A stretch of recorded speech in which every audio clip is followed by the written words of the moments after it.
you want to build a Wasteland vehicle.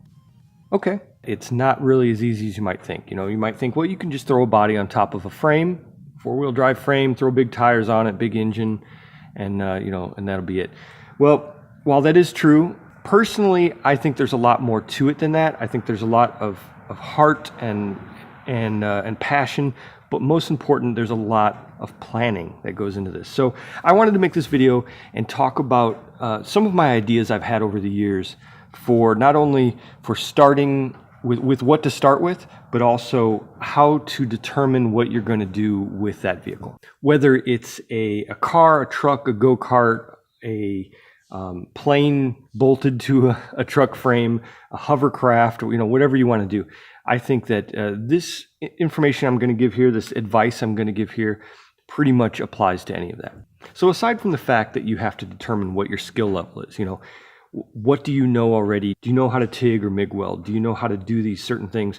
And if you don't, are you willing to learn? What kind of tools do you have? Things like that. That's kind of the basic. That's not even a step one. That's step zero, way back at the beginnings. But I would consider step one would be to really look at what level of car you want to build.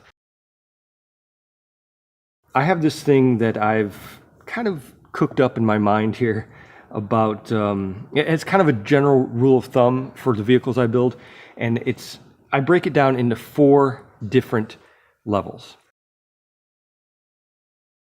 So level 1 would be a temporary build, maybe something that you daily drive, something that's maybe a little more modern, something that maybe you don't want to change in any way. Maybe you can throw some paint on there.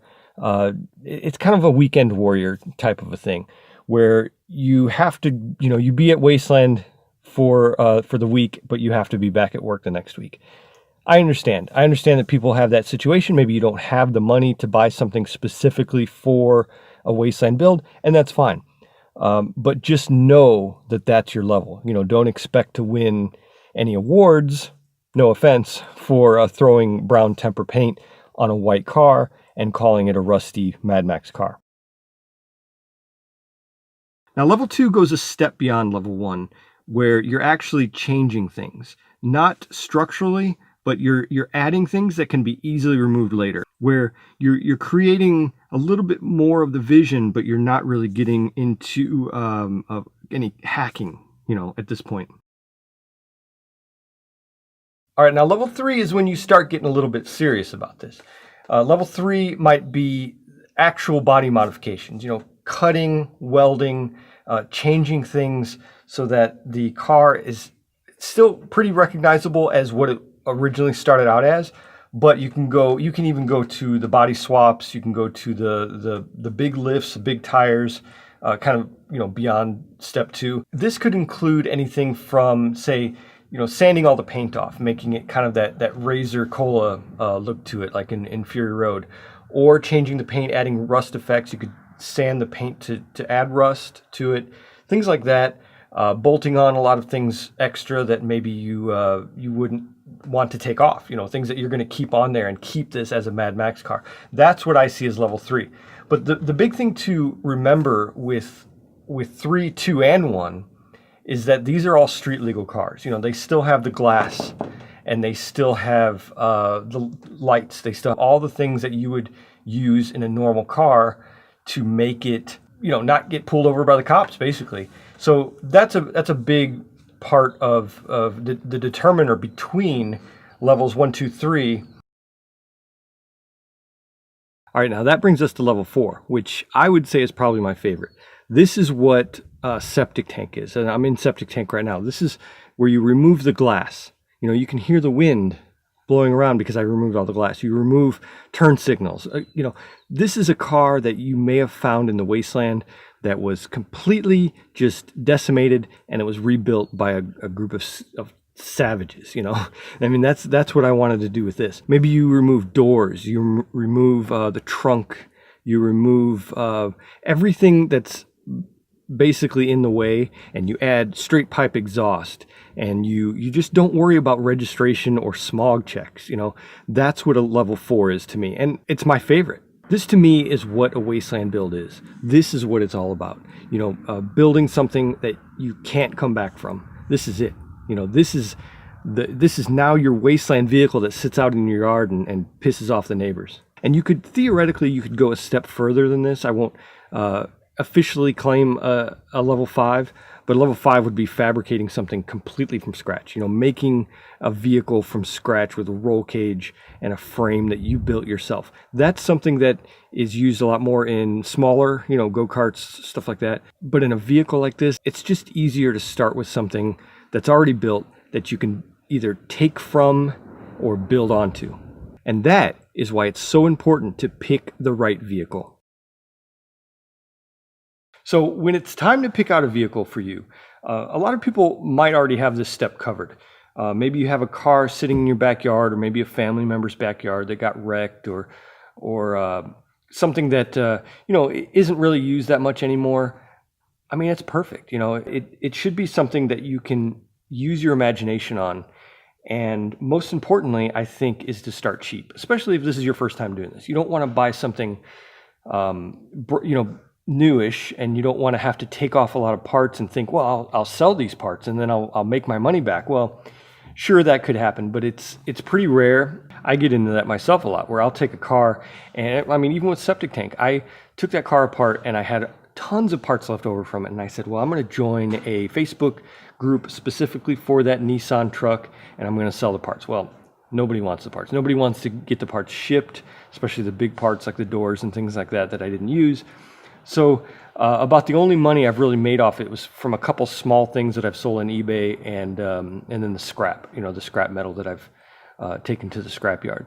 You can also look for cars on auction sites, but if you look on these auction sites, you'll find wrecked cars, and they'll sell them cheap, super cheap. You know, maybe a couple $1,000s, maybe a couple $100 for something that runs and drives. If you take off the, you know, the front end damage, maybe it got hit in the front, but the engine's fine, perfect. Look for those. Look on Craigslist for less desirable cars. A lot of times people will sell big gas hogs, you know, like mid-70s, mid-80s family sedans. 4-doors, for some reason, I don't understand it, because I love 4-doors. People don't want them. People will get rid of them for whatever reason. There is a vehicle by a guy named Mark Henry, Heaven and Hell Interceptor. That thing, it's a 4-door Malibu. I know he didn't build it, someone else built it, but he's taken it to a new level. That's a good example of something, you know, a 2-door Malibu would be worth a lot of money, but a 4-door, you know, nobody really wants it. And so they Mad Maxed it, and so he's done quite a bit to it himself. And I think that's a perfect example. Maybe if you find something that's maybe from the 70s or 60s that has a V6 instead of a V8, perfect. It's probably not been hot rodded before, you know, and it's not been abused before. So you find the little old grandma V6 4-door, and you get that thing for a couple $100, and you go nuts on it, you know, and hopefully then the purists won't come after you for ruining a classic. So the next step is to get inspired.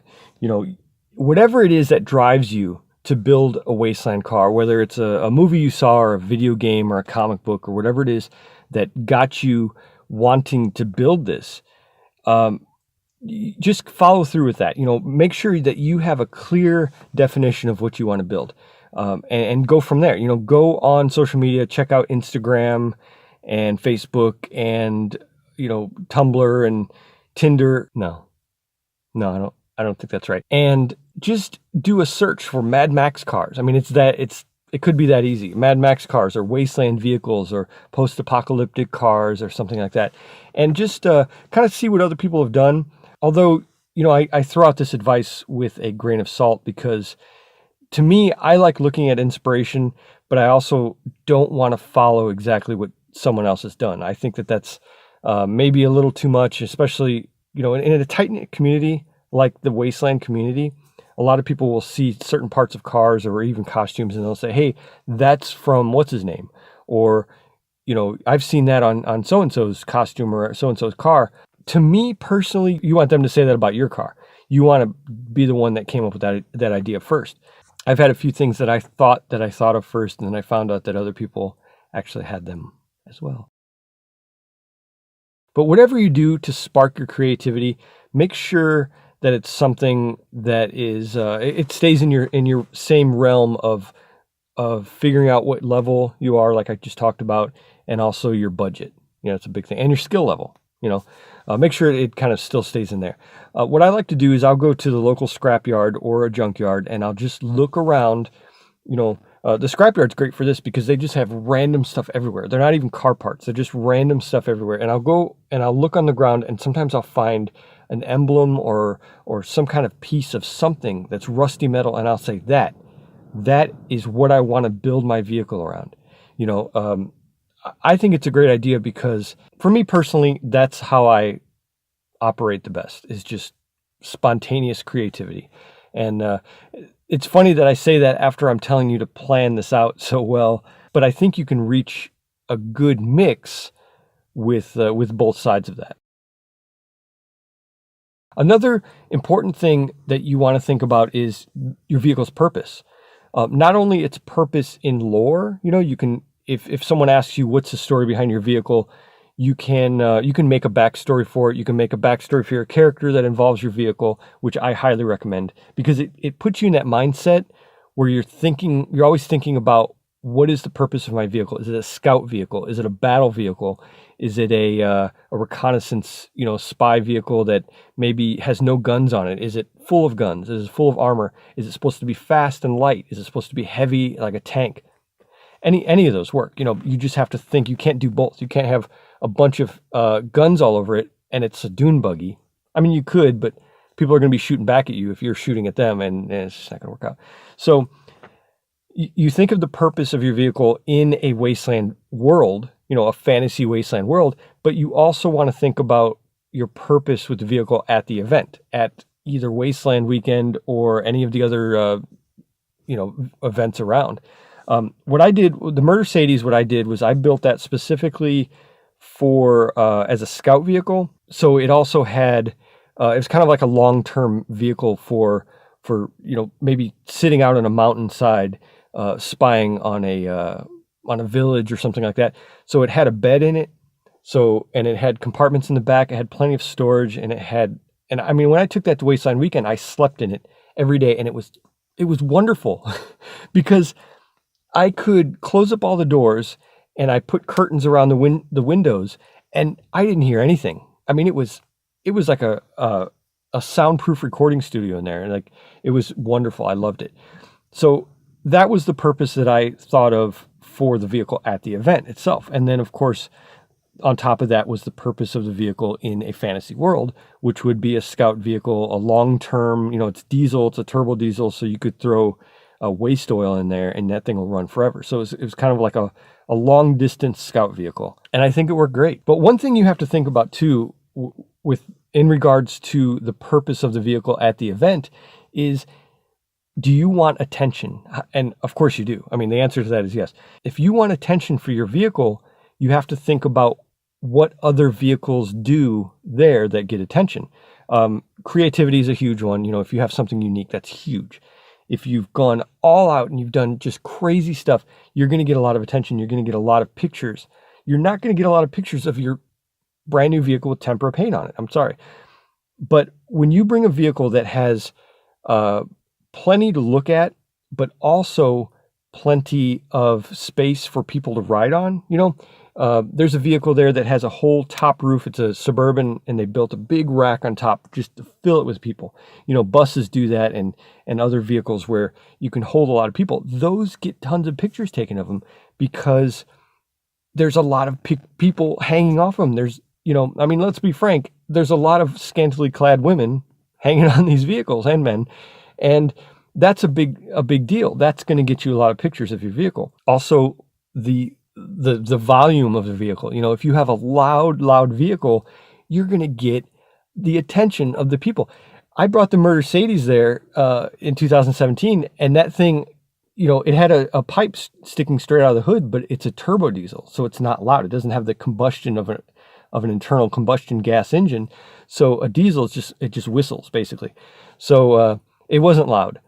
And it didn't gather the attention. And so that was one of those things where when I took that car there, I really realized I have to have a place for people to sit. I have to have a loud vehicle that's going to get attention.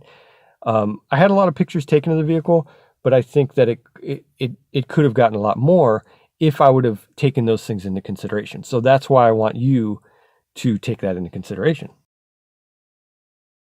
Now, another big thing that I want you to think about when you're building your vehicle is the rules at the event. So again, let's go back to Wasteland Weekend. Last year, I wasn't there last year. I skipped a year, but I heard that a lot of people were turned down. Their vehicles were actually turned away from the car cruise. And which I get it. You know, they wanted the meanest, they wanted the baddest cars to be in this cruise where they can take all the video and all that and kind of have it represent what Wasteland Weekend is all about. I get it. But that's something you have to think about. You have to think, do I want to be in that car cruise? Do I want to be the best of the best, or do I want to just get by with Honda Civic with temper paint on it? You don't want to do that. So my advice to you is to just go on the event's website and look for a section on vehicle rules. I know Wasteland Weekend has a section right there, vehicle rules. So I hope that helps you out. I hope that at least gives you a place to start out and a place to kind of figure out in your head and on paper and whatever you need to do what you're going to do with your build. I mean, sure, it's fun to just jump into a car and start hacking it up, but it kind of works better when you plan it out. So hopefully this helps you out. I plan on making some more videos that cover some of these a little bit more in depth, especially my 4-level thing that I did. I'd like to get more into each of those levels. So you can look for that. And if you have any questions about anything, post it in the comments.